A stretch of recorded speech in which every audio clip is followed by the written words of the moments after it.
Welcome to আর রান্নাঘর। বন্ধুরা, আজকে সকাল সকাল নিয়ে এসেছি এক নন বেঙ্গলি রেসিপি। এই রেসিপিটির নাম হলো কারি পাকোড়া। এই রেসিপিটার সঙ্গে আমরা বাঙালিরা খুব একটা পরিচিত নয়, তবে খেতে জানি না তা নয়, খেতেও জানি এবং করতেও জানি।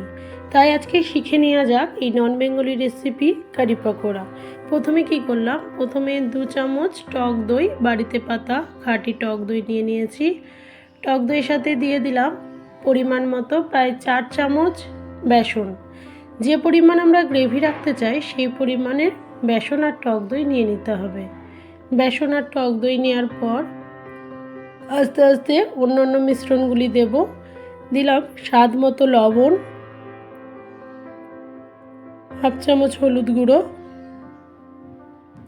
হাফ চামচ জিরে গুঁড়ো, হাফ চামচ শুকনো লঙ্কার গুঁড়ো, হাফ চামচ ধনে গুঁড়ো, হাফ চামচ আদা বাটা এবং হাফ চামচ মতো রসুন বাটা। অল্প করে জল দিয়ে প্রথমে মিশ্রণটি ভালো করে মেখে নিতে হবে বা মিশ্রণটি ভালো করে গুলে নিতে হবে।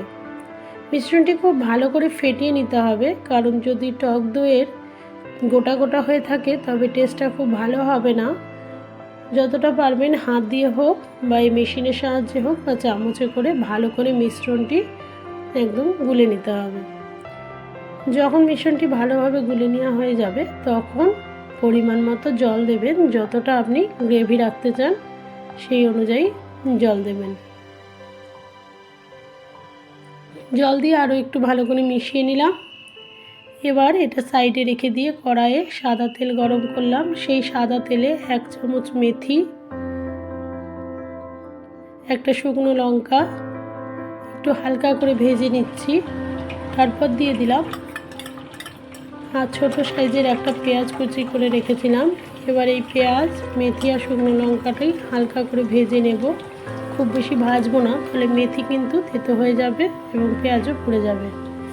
যখন হালকা ভাজা হয়ে গেল তখন আমি দই আর বেসনের যে মিশ্রণটি রেখেছিলাম সেটা দিয়ে দিলাম।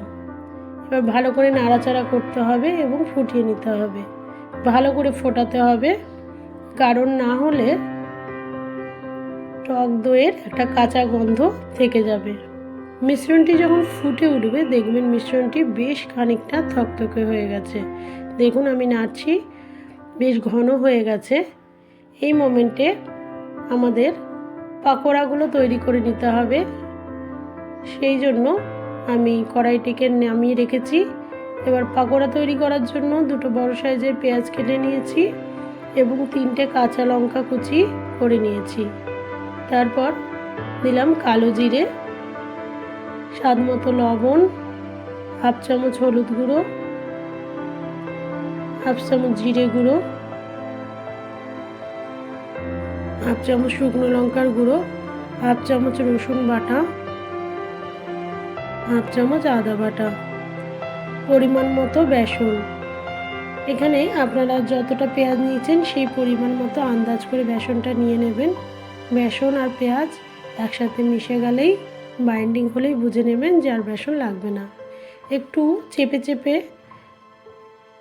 মাখতে হবে যাতে পেঁয়াজের রসটা বেরিয়ে আসে এবং আলাদা করে কোনো জল যেন না দিতে হয়। দেখুন এইভাবে আমি মিশ্রণটি তৈরি করেছি, যেটা আমরা বাঙালিরা পেঁয়াজি বলি, ঠিক সেই রকমই। এরপর ছোট ছোট পাকোড়া করে আমি দিয়ে দিচ্ছি তেলে। সাদা তেল দিয়েছি, খুব বেশি দিইনি, আপনারা ডুবো তেলেও ভাজতে পারেন, আমি অল্প তেল দিয়েছি। এবার এরকম পেঁয়াজির শেপ বলুন, পাকোড়ার শেপে আপনারা এই পাকোড়াগুলো ভেজে নেবেন। এপিট ওপিট উল্টে একটু লাল লাল করে পাকোড়াগুলো ভেজে নিতে হবে।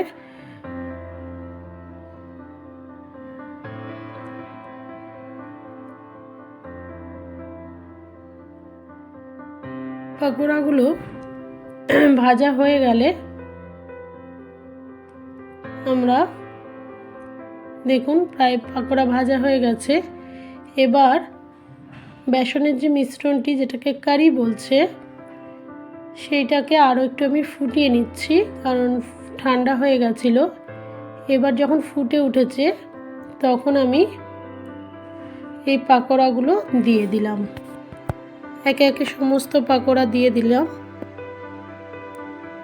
পাকোড়া দিয়ে আরও একবার নাড়াচাড়া, আর তারপর আরও একটা ফ্রাইং প্যান নিয়ে নিলাম। সেই ফ্রাইং প্যানে আমি সাদা তেল দিয়ে দিলাম আর গোটা সর্ষের ফোড়ন দিলাম, 2টো শুকনো লঙ্কা দিয়ে দিলাম এবং গোটা জিরে দিয়ে দিলাম।